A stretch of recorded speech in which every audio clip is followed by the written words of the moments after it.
ابتدي يا ابو عمو. النهارده هنشوف مين هيكسب من 5 جنيه ل 200 جنيه. بره.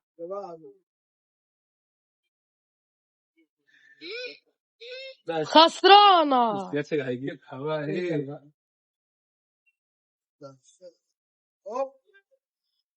20 جنيه. لا والله 20. 25 لا 20 جنيه. انت نصابهم يا ياسر. والله انا الصبي.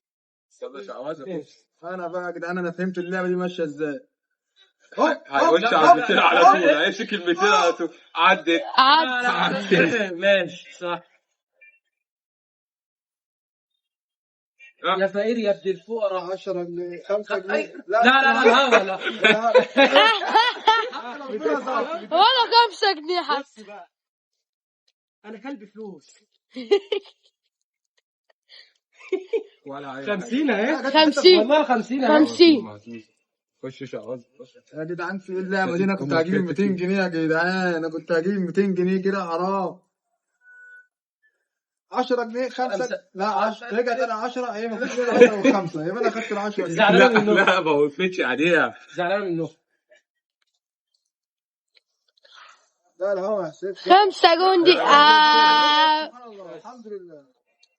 العشاش ده بقى، ده العشاش.